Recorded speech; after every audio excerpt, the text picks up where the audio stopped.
Yeah, but you know what? It felt like it was just yesterday. Because the movie's on all the time, so I'm real familiar with the character. So it was, just fell right in. It was fun. It was fun because the newbies were so happy to be doing the movie, and the old heads were so happy to be doing the movie. We just had that in common, and everything was just fun. Smooth going. That's the very first movie where you have that action and comedy that, you know, became Die Hard and Rush Hour and Bad Boys and Lethal Weapon. Before Beverly Hills Cops, the cops were really serious, like Clint Eastwood, you know, go ahead, make my day. And, you know, and after Beverly Hills Cop, all the cops started going, hasta la vista, baby, yippee-ki-yay, motherfucker. It all happens after Beverly Hills Cop. If you've never seen the other Beverly Hills Cops, this movie works. It was a good movie, solidly written, and everybody's amazing in it. All the performances, really funny, very well directed, and produced by the great Jerry Bruckheimer. I'm feeling great. Well, Beverly Hills Cops, the original movie, the soundtrack from the movie was won a bunch. I think it won Grammys, and you know, so we wanted to have, you know, the same type of musical presence on this one. I mean, it was a dream come true. You know, I come to this first as an incredible fan of the original. I can still remember as a kid going to see it in the theaters with my grandfather and walking out of it feeling like I'd been to this incredible party. And then to, you know, Axel Foley's a national treasure, right? He's like Mount Rushmore. So your first assignment as a writer is to kind of to be a good steward of this incredible franchise and to do no harm. So, you know, that's part of it is wanting to respect the fans and respect the people who have gone before. Axel Foley also exists in his own reality, right? And you know, it's not Training Day. It's a different tone. It's a different. You want it to feel. It wants to be light on its feet and exuberant. So we tried to deliver that. As a writer, you don't have to write jokes for him. He's handling all that. In fact, that was what he said early on. Was like, just write me a cop movie, and I'll do the rest. And he absolutely did. I mean, I think that Axel is the quintessential American underdog, right? Like, and that's why people have gravitated to him all these years. So yeah, I mean, I think, and you know, we preserve that. This isn't a, you know, this is a love letter to the fans. It's amazing, especially when it really is part of my history, Axel F. It was the first thing I learned to play on the piano. So now getting to write the music basically makes it kind of all connected, so it's great. I know what you've got to do for the fans and the audience, so I think I always try to think about what's it like sitting in the audience watching something, and if you don't hear it, you're disappointed. So there's plenty of Axel F theme in it. Humour. There's not much of it these days, so I think when it comes back, you want to get back into it again. So it's fun. It's also highlighting Beverly Hills and Los Angeles. It's something that we, you know, why I moved over here is because of these films from Jerry Bruckheimer. It made me want to be here. It was an absolute dream come true, yeah. I first saw it, I was like, Beverly Hills Cop? What's it going to be? To be honest, I started reading and I was in. The script was amazing, and the chance to bring back this iconic franchise, just incredible. Yeah, it's very humbling. I've been such a huge fan for, you know, my whole life, and yeah, it was just incredible too, and I actually learned so much. He's just obviously we all know how funny it is, but he's just such an incredible actor, and yeah, I can't believe for my first film I get Eddie Murphy. It's a dream come true. Me and Eddie Murphy was sitting in the studio, and he was like, "Wait, what if you like sampled like this song?" I was like, "What song?" And then he pulled up the song. He showed me the Crazy Frog version first, and then we went and did our thing. Yeah, you know, I put my own like little turn spin on it, and it came out really cute.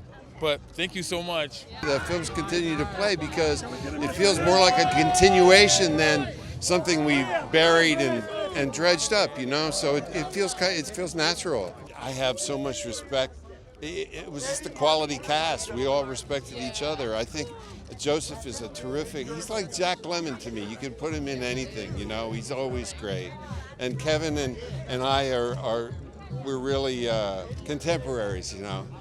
If we didn't create, we helped define the genre of action comedy. And we just hugged it. It was fantastic. So much has gone, so much time has gone, you know, under the bridge, and it was warm and wonderful. Which I never, you know, you never know really what to expect, but it was warm and wonderful. You know, he's very relaxed and he's very free. You know, he's very just kind of flows with it,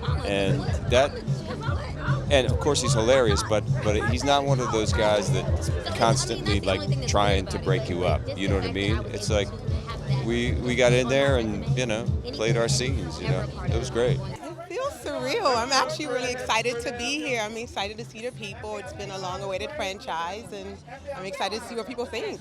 Well, I was really excited because, like, my mom kind of manifested this for me, and so to be able to work with one of my idols and improv with the Comedy King is just such one of my dreams come true. A lot of action, a lot of comedy, and I know that they've been waiting for it. It's been years, you know what I mean? So, yeah, just hold on to your seats. Absolutely. I was watching these films when I was probably too young to be watching these films, but my older brother loved Eddie Murphy. So when I got the chance to, you know, play the sidekick for the new Eddie Murphy Beverly Hills Cop movie, I was thrilled. Eddie's just laid back. He doesn't have anything to prove. He knows who he is. So he doesn't have to like turn it on all the time. So we would just kind of hang out and chill, talk about music, movies, whatever. I think one of the reasons that people love Beverly Hills Cop and always have and always will is because Beverly Hills deserves to be made fun of. Sorry, I mean, we're here in Beverly Hills right now, but Beverly Hills is a culture of excess and the worship of wealth. And that deserves to get knocked down a peg. And Eddie Murphy does a really good job of it. Pretty amazing, isn't it? It's unbelievable. We're still here, we're still making movies, and Eddie is as funny as ever. So we're very fortunate. Oh, look, he's the best. He's the greatest guy, and such a hard worker, and he delivers every time. We want him to be entertained, and we entertain him, and that's what it's all about. We want to make him laugh and excite him and feel something, and you feel something in this movie. It's really a sweet little relationship between him and his daughter. It means everything. It means everything. I auditioned for this when I was on vacation. Yeah, it was like I got the call. I was like, all right, let me set up some kind of a way to be able to get this tape in. But when I got the call that I got it, I think I did a cartwheel in my living room. Yeah. It's the greatness of Eddie Murphy. Eddie Murphy is so great that his comedy, it gets inside of your soul. It's a visceral, tangible thing that from part one, that's what made that such a big franchise. It wasn't just a cop movie. It wasn't just a franchise action movie. It was Eddie Murphy giving you his magic on the big screen, and, you know, outside of 48 Hours, this was him in his standalone leading role. It was crazy. It's the dream. You know, it's a basketball player getting to play with Michael Jordan. It's a martial artist being able to spar with Bruce Lee. Like, it's all the things that you would think it is. A bodybuilder working out with Arnold Schwarzenegger, the greatest of all time. So for me, it was everything. When I shot on this film, it was the first day of the film, and it was Eddie's first day, obviously, and we're sitting there going, do you know it's 40 years later since we first did it? And I knew Eddie from before the movie, from the comedy clubs, and went, it's been a long ride. And I'll be honest, I'm getting tired of him riding my coattails. At some point, he's going to have to launch without me.